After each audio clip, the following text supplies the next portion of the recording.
Başkanım, yazın geliştirilen yazın geçtiğimiz yılda Yunan tarihçilere dönüştürüyor. Zaten silikon heykellerle burada gerçeğe ve bu insanların hepsi gerçekte varlar. Yaşayan insanlar üzerinden modellenmiş başkanım. Aynı şekilde 3 ayak ve birebir fıstık toplama esnasındaki enstantane canlandırılmış burada.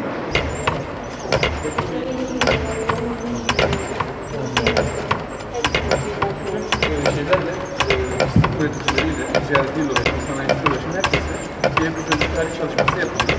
İbrahim Bey'in de öğrencileri başkanımızın yönlendirmesiyle.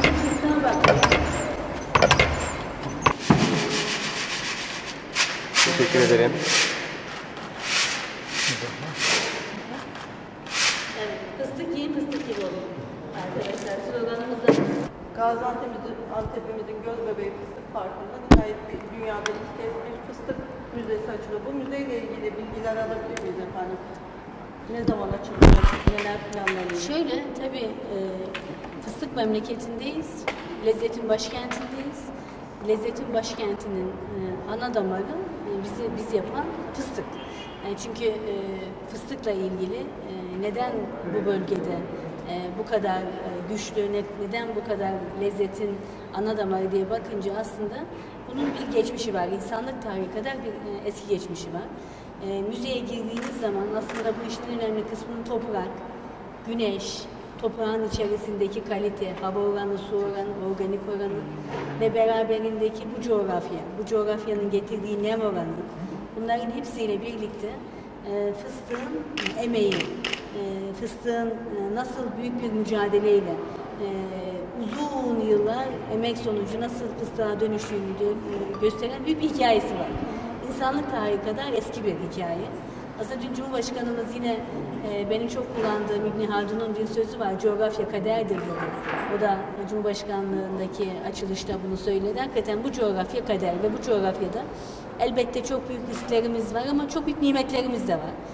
Buranın getirdiği bu nimetleri daha güçlü bir şekilde geleceğe taşımamız gerekiyor. O yüzden fıstık bizim en önemli ürünümüz, lezzetimiz, ekonomimiz. Baktığınız zaman bölgenin hakikaten parlayan bir yıldızı. Biz de Büyükşehir Belediyesi olarak bir taraftan fıstıkla ilgili Tarım Daire Başkanlığımızda aşılamasından tutun, erkek ağaç aşılamasından, altın gübre, yani fıstıkta bir var yılı vardır, bir yok yılı. Var yılı yok yılı olmasın, reklamda sürekli yükselsin diye orada kullanılan gübreyi dahi çalışarak hem gübresinden hem aşılamasından hem bir fıstık ağacının zararlı hayvanlarla mücadelesine kadar her noktasında hem ağacın yanında, hem çiftçinin yanında, hem üreticinin yanında, hem tüketicinin yanında, hem fıstığa dayalı sanayicinin yanında, yani fıstık ekonomisinin yanında güçlü bir şekilde yer alıyoruz. Daire başkanlığımız bunu çok büyük bir projeye dönüştürmüş durumda. Tabii çocuklarımız fıstık memleketinde fıstığı görmeden büyüyordu. Fıstık ağacı nedir? Fıstık ağacının özelliği nedir? Fıstık ağacını diğer özelliklerden ayıran özelliği nedir? Bunların hiçbirini bilmiyordu. Çünkü bir köye gitmesi gerekiyordu ya da bir ilçeye gitmesi gerekiyordu. Ama artık 2 milyonluk Gazi şehirde 18 yaş altı 750 bin gencimizin olduğu, çocuğumuzun olduğu yerde bizim çocuklarımızı fıstıkla tanıştırmamız, fıstık ağacıyla tanıştırmamız, fıstığın bu emeğini, bu geçmişini, tarihini, coğrafyasını anlatmamız gerekiyordu. O yüzden ilk işimiz biliyorsunuz burada fıstık araştırma, etrafı duvarlarla çevrilmişti, halkımızdan soyutlanmıştı.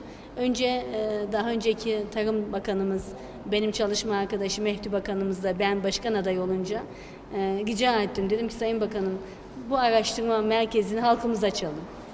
Çocuklar gelsin, bu fıstık parkı yapalım ve fıstığa dokunsun, fıstık ağacını görsün. Fıstık ağacının güzelliğini, farkını, faziletini, hikmetini, nimetini burada görsün, görerek büyüsün dedik. O da huzurlarınıza çok teşekkür ediyorum. Kabul etti 4 yıl önce. Şu anda bir 50 dönümü aştık. Her yaştan, her büyüklükte fıstık ağacını çocuklarımız görebiliyor. Fıstıkla ilgili öğrenmesi gereken bütün bilgileri öğrenebiliyor. Bir taraftan içine koyduğumuz kitap kafelerle, bir taraftan spor merkezleriyle, bir taraftan oyun grubuyla gelip bir aile çocuğuyla Fıstık Parkı'nın içerisinde yürüyüşünü yapabiliyor, sporunu yapabiliyor, oturup bir çayını bir kahvesini içebiliyor. Ama şimdi bu gördüğünüz mekanda özellikle dışına baktığınız zaman bir fıstık kabuğu dış tasarımı, ama içeriğine bakınca bu insanlık tarihi kadar olan fıstığın hikayesini görüyorsunuz. Nerede başlıyor? Babil döneminde, milattan önce daha 5. yüzyılda, 7. yüzyılda başlamak daha da eski. Roma dönemi, Hitit döneminde, o Babil döneminin o bereketli topraklarının, bereketli hilalin en büyük nimetinin fıstık olduğunu gösteren ve fıstık üzerine başlayan serüvenin hikayesini burada görüyorsunuz.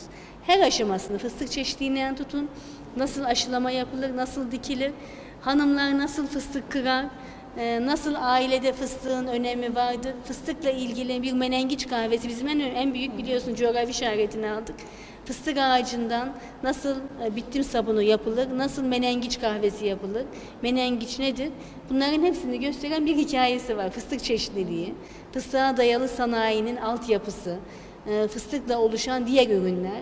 Buraya girdiği zaman istiyoruz ki fıstığı hissetsin, fıstığı koklasın, fıstığın lezzetiyle birlikte farkını görsün. Bir de uluslararası bütün enstitüler, sağlık kurumları bugün fıstığın faydasından bahsediyor. İçindeki minerallerle Alzheimer'ı önlediği ve birçok hastalığı koruyucu önleyici tedbir olduğu, beyni beslediği, içindeki yağ oranının vücuda ne kadar faydalı olduğu, cilt hastalıklarıyla ilgili birçok sorunun aslında koruyucu önleyici ilacı olduğunu bize söylüyor. Bunu gösteren raporlar var, uluslararası raporlar var, çıkan ürünler var.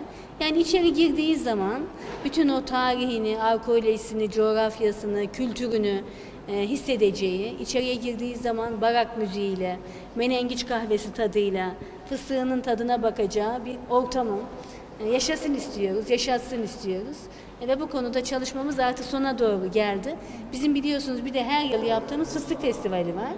Artık bunu da Uluslararası Gastronomi Festivali'ne döndürüyoruz. İkisini birleştiriyoruz. UNESCO onayı alınca, gastronomi onayı alınca bütün dünyadaki gastronomi şehirlerinin Michelin yıldızlı şeflerinin buraya geldiği, buraya dair bütün ürünlerin, yerel ürünlerin uluslararası boyutta lezzetinin taşlandığı bir festivalimiz var. Bununla ilgili bütün çalışmalarımız tamamlandı. İnşallah sonbaharda fıstık çıktığı zaman bunu da büyük bir gastronomi festivaliyle yaklaşık 22 ülkenin katıldığı büyük bir seremoniye dönüştüreceğiz. Üretim, bütün aşamaları ve pazarlama, işin lansman boyutu noktasında daha fazla üretmeliyiz, daha fazla tüketmeliyiz, daha fazla satmalıyız, daha fazla ürün çeşitliliği oluşturmalıyız, markalaşmalıyız ve bunu bütün dünyaya, bu topraklardan gelen bütün dünyaya nimeti bir şifa olarak, bir sağlık, bir lezzet ürünü olarak tanıtmamız gerekiyor. Her aşamasını çalışıyoruz. Bugün bu gördüğünüz müze tamamlanmak üzere, inşallah bir 15-20 gün içerisinde tamamlanacak ve inşallah biliyorsunuz Canan Hanım'ın çok güzel bir sloganı var. Fıstık yiyin, fıstık gibi olun diyor. Canan Hanım'ı da buraya getireceğiz.